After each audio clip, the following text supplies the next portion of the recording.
The frontier moon called Astra Vale was a quiet place where wide grasslands spread beneath two pale moons. The people who lived there were settlers who believed in hard work, old rules, and traditions passed down for many generations. They had traveled far from Earth to build new lives, yet they carried old beliefs with them. Some of those beliefs were gentle and full of wisdom, but some were strict and did not accept change. Among these strict beliefs was the idea that only sons could grow to protect and guide the colony. Daughters were seen as too delicate, too dependent, and unable to continue the legacy. No one ever questioned this belief. It was simply accepted as truth. Mira Solon had never fully agreed with these ideas. She was calm, thoughtful, and intelligent. She worked as an engineer in the colony's workshop, fixing damaged solar panels and repairing air filters that protected everyone from the moon's thin atmosphere. Her hands were steady and skilled. Many people respected her work, but they did not always respect her voice. Mira spoke rarely, but when she did, her words were gentle and honest. When Mira discovered she was expecting a child, she hoped the colony would accept the child with love, no matter if it was a boy or girl. She believed every life was meaningful. She believed children brought hope. She believed the future was shaped not by tradition, but by what people chose to build with their hearts and hands. She dreamed of teaching her child how to look up at the twin moons and feel wonder instead of fear. She dreamed of warm mornings and quiet evenings with laughter in their small home. But when Mira gave birth and the child was a girl, everything changed. The ruling council of the settlement gathered. They were a group of elders who believed the safety of the colony depended on old customs. They did not see Mira's daughter as a blessing. They saw her as a burden. They did not shout. They did not show anger. Their expressions were calm, almost cold, as if they were simply following a rule written long before any of them were born. They told Mira that the colony could only support certain lives. They said sons were necessary for the future, while daughters could not continue the colony's line. They said it was better for the child not to live among them. Mira had no words for the pain that filled her heart. She had always tried to help the colony. She had always given her best. Yet now, when she needed kindness, they offered none. Her arms tightened around her newborn daughter, who slept peacefully, unaware of the decision being made about her life. The council ordered Mira to leave. They did not harm her. They simply told her to go beyond the colony's borders, into the quiet plains where there was no shelter, no food, and no warm fire to protect her from the cold night wind. They believed the world would take its course. It was a decision made with calm voices, but it carried a sadness that could not be spoken aloud. Mira walked slowly across the plains, her daughter held close to her chest. The grass brushed against her legs. The sky held colors of soft lavender and pale blue as the twin moons rose. Mira felt weak. She had given birth only hours ago. Her body trembled from exhaustion, yet she kept moving step by step, whispering gentle words to her child. "You are loved," she said softly. "You are not a burden. You are hope." Her voice was faint in the wind, but her heart was strong. She refused to let fear control her. She refused to see her daughter as unwanted. As the night deepened, Mira could no longer walk. She sank to her knees at the edge of a small hill. The grass swayed softly, almost like it was comforting her. She lay on her side, curling her body to protect her child from the cool air. Her eyes grew heavy. She had no strength left, yet even in her exhaustion, her arms never loosened. Her love did not fade. Far from the colony, the Cheyenne Star Riders were traveling across Astra Vale. They were a peaceful people who lived by honoring the stars and the earth beneath their feet. They traveled between worlds, learning from each planet they visited. Their history stretched back to Earth, where their ancestors once lived among open plains and wide skies. The Star Riders carried those memories with them, even as they walked on distant moons. Among them was Talon Skywind, a young warrior known for his steady nature. He did not seek praise or glory. He simply did what was right. He listened more than he spoke. He watched more than he acted. His eyes were always observing the world with quiet understanding. He believed every life had a place and every person had a purpose, even if others did not see it. Talon had come to the plains that night searching for a rare herb used for healing. Its leaves glowed faintly under moonlight. As he moved through the grass, he noticed something unusual. A shape on the ground, still and small like a fallen traveler. He approached carefully, not wanting to startle anyone who might still be awake. When he saw Mira and the child, his heart tightened. He recognized immediately that this was not a resting traveler. This was someone who needed help. Mira's breathing was soft, almost fading, yet her arms held her daughter firmly, protecting the child even in her weakness. Talon knelt beside her. He spoke gently so that his voice would not frighten her if she could hear. "You are not alone," he said. "I will help you." Mira did not answer. Her eyes fluttered open just a moment, and she saw the warm kindness in Talon's face. She felt relief. She felt safety. Then her eyes closed again. Talon lifted mother and child with care as if holding something precious. The child stirred and made a soft sound but did not cry. Talon looked at the little one's tiny hands and thought, "This child is meant to grow. This life is meant to continue." He carried them back to his people. The journey was long, but Talon did not grow tired. His purpose guided him. When the Cheyenne Star Riders saw Mira and her child, they welcomed them with open hearts. Their healers prepared warm blankets, gentle herbs, and calming tea. They cared for Mira respectfully. They offered her rest, food, and peace. They did not ask why she had been left alone. They did not judge. They simply believed that every life was worth saving. The elders gathered to name the child. They observed her calm expression and the soft brightness of her eyes. They believed she was born with a light inside her. The elders chose the name Star Blossom, for they believed she would grow like a flower under the endless sky. When Mira woke, she felt warmth and safety. She held her daughter close. Tears formed in her eyes, not from sadness, but from relief.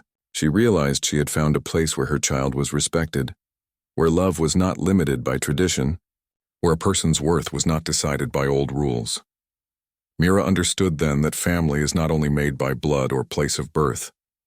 Family is made by those who choose to offer kindness, understanding, and acceptance. On Astra Vale, under the twin moons, Mira and her daughter were no longer abandoned. They were found. They were welcomed. They were home.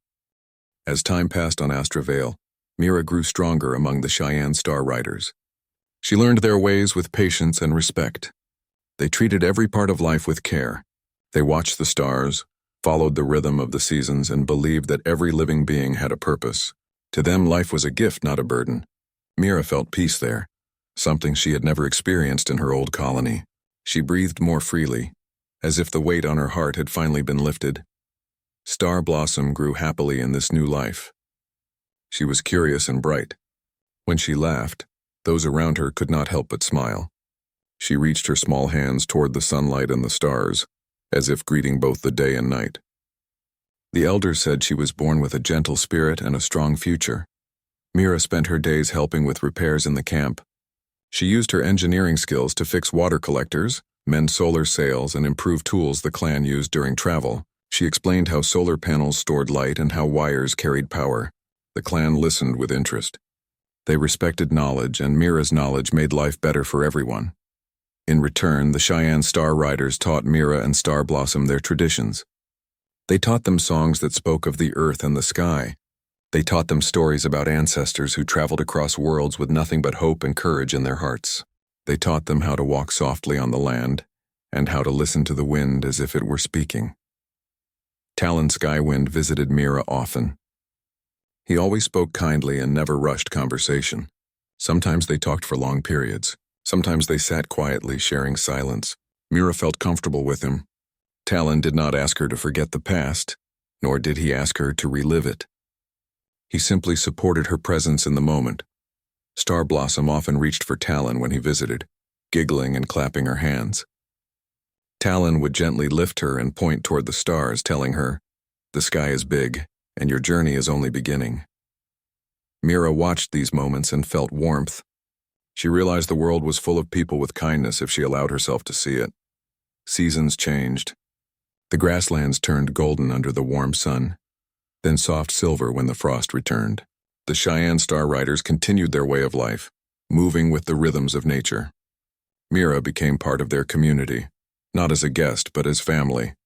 Yet far away in the colony where she once lived, things were not peaceful. The settlement began to face great difficulty. Their power grid, which provided heat and air, started breaking down. Crops that grew in the protected greenhouse dome began to fail. Without clean water collectors and working air filters, the colony's future grew uncertain.